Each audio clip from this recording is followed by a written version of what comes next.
Hello everyone. Welcome back to my channel. ఎలా ఉన్నారు అందరూ? సో, 45 డేస్ వెయిట్ లాస్ ఛాలెంజ్‌లో 9 డేస్ సక్సెస్‌ఫుల్‌గా కంప్లీట్ చేశాను. యాక్చువల్‌గా నేనైతే అసలు అనుకోలేదు 9 డేస్ కూడా నేను చేయగలుగుతాను కన్సిస్టెంట్‌గాని. ఎందుకు అంటే యాస్ ఎ వర్కింగ్ వుమెన్ సాఫ్ట్‌వేర్‌గా చేస్తున్నాను. అటు ఆఫీస్ వర్క్ మెయింటైన్ చేసుకుంటూ, ఇలా వెయిట్ లాస్ ట్రాన్స్‌ఫర్మేషన్‌కి సంబంధించిన నా ఫుడ్ డైట్ అంతా బ్యాలెన్స్ చేయాలంటే కష్టం అయ్యేది ఫస్ట్‌లోని. ఇప్పుడు కొంచెం అలవాటవుతుంది. సో, నేనసలు చేస్తానని అనుకోలేదు. ఈ 9 డేస్‌లో కూడా నేను 1 కేజీ వెయిట్ లాస్ అయ్యాను. యాక్చువల్‌గా 21 days weight loss challenge start చేశాను డిసెంబర్‌లో.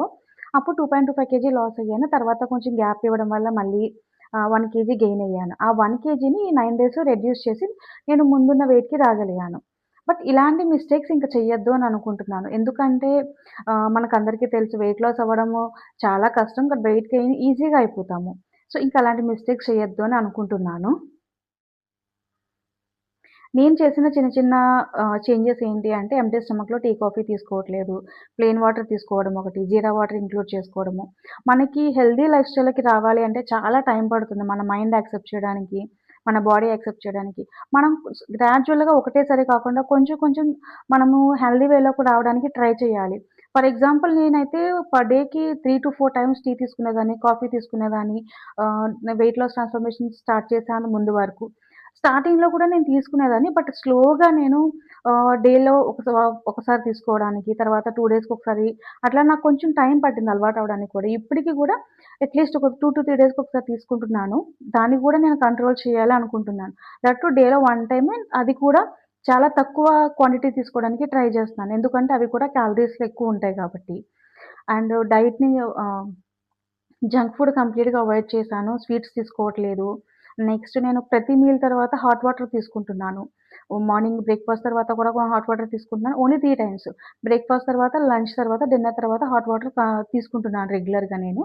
అది కూడా ఈ మధ్య చూడాలి. నెక్స్ట్ వీక్‌లో వెయిట్ లాస్‌లో ఏమన్నా చేంజెస్ ఉంటుందేమో. మనం తీసుకునే ఫుడ్‌ని కూడా మనం వెయిట్ చెక్ చేసుకొని తీసుకోవడం బెస్ట్ అనిపిస్తుంది. ఎందుకంటే చూడ్డానికి నేను కొంచెం రైసే పెట్టుకుంటున్నాను అనుకుంటున్నాను. కానీ ఏంటంటే రైస్‌తో పాటు నేను పక్కన సలాడ్స్ కూడా ఇంక్లూడ్ చేసుకున్నాను. కర్రీ ఉంటుంది. అది కూడా ఎక్కువ క్యాలరీసే. సో, నెక్స్ట్ వీక్ నుంచయితే మాత్రం నేను తీసుకునే ఫుడ్ ఐటెమ్స్ అన్నీ కూడా వెయిట్ మెజర్ చేసుకొని తీసుకోవాలి అనుకుంటున్నాను. కుక్ చేసిన తర్వాత మనకి ఇంత అమౌంట్ రైస్ తీసుకోవాలని ఉంటుంది. ప్రెజెంట్ ఇంకా నేను స్టార్ట్ చేయలేదు. చేసేటప్పుడు అవన్నీ కూడా నేను డీటెయిల్‌గా ఎక్స్‌ప్లెయిన్ చేస్తాను. నాకు మాత్రం చాలా పాజిటివ్‌గా అనిపిస్తుంది. కన్సిస్టెంట్‌గా చేయగలుగుతున్నాను. అటు ఆఫీస్ వర్క్ మేనేజ్ చేస్తూ, డైట్ సెల్ఫ్ కుకింగ్ చేసుకుంటూ, ఈ వెయిట్ లాస్ ట్రాన్స్‌ఫర్మేషన్‌ని స్మూత్‌గానే స్టార్ట్ చేశాను. ఇలానే కంటిన్యూ చేయాలనుకుంటున్నాను. బట్ వర్కౌట్స్ ఇంకా నేను హెవీగా అయితే నేను ఇంకా ఇంక్రీజ్ చేయలేదు. ఎందుకు అంటే డైట్ మనకి 80% ఉంటే వర్కౌట్స్ ఓన్లీ 20%. ఆ 20%లో కూడా నేను లైట్ మూవ్‌మెంట్స్ లైక్ వాకింగ్ ఒకటి, లేదు అంటే స్ట్రెచెస్ చేసుకోవడము, వార్మప్ చేసుకోవడం, light normal workouts. Jumping jacks ఒక 10 ఇంటూ 2 టైమ్స్ చేసుకోవడం. ఇలా చిన్న చిన్నవి ఇంక్లూడ్ చేస్తున్నా. ఎందుకు అంటే ఒకటేసారి మన బాడీకి చేయడం వల్ల టైర్డ్ అయిపోతుంది. ఆ టైర్డ్‌నెస్ వల్ల నేను మొత్తానికి ఆపేయగలుగుతాను. ఇంక ఈ స్టార్ట్ చేసిన ఈ 45 డేస్ ఛాలెంజ్ కూడా నేను చేయగలుగుతానో లేదో తెలీదు. అందుకోసమని నేనంత ఎక్కువ వర్కౌట్స్ ఇన్వాల్వ్ అవ్వట్లేదు ప్రెజెంట్ ఇప్పటి వరకు. Plain water and jeera water తీసుకున్న తర్వాత నేను బాదాం తీసుకున్నాను. ఈరోజు బ్రేక్‌ఫాస్ట్‌లో నేను పెసరట్టు తీసుకున్నా. ఎందుకంటే పెసరట్టు హై ప్రోటీన్, మనకి ఎక్కువ సేపు ఆకలి లేకుండా ఉంటుంది. సో, పెసరట్టు కూడా మనకి బెస్ట్ ఆప్షన్ బ్రేక్‌ఫాస్ట్‌లో తీసుకోవడానికి ఈజీగా ఉంటుంది. తర్వాత పల్లి చట్నీ తీసుకున్నాను. అది కూడా నేను చట్నీలో కూడా మనకి క్యాలరీస్ ఉంటాయి. కొంచెం క్వాంటిటీ మాత్రమే తీసుకోవాలి. హై ప్రోటీన్ ఉండే బ్రేక్‌ఫాస్ట్ వల్ల ఏంటంటే మనకి ఎక్కువ సేపు ఆకలి అనిపించదు. చాలా సేపు ఉండగలుగుతాము.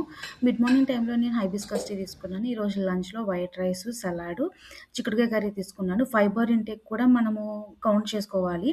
ఈవినింగ్ టైమ్‌లో మరమరాల చాట్ చేసుకున్నాను. నైట్‌కి దోస తీసుకున్నాను. ఎందుకంటే ఈరోజు క్వాంటిటీ కొంచెం ఎక్కువే అయింది కాబట్టి. Thank you all. బై.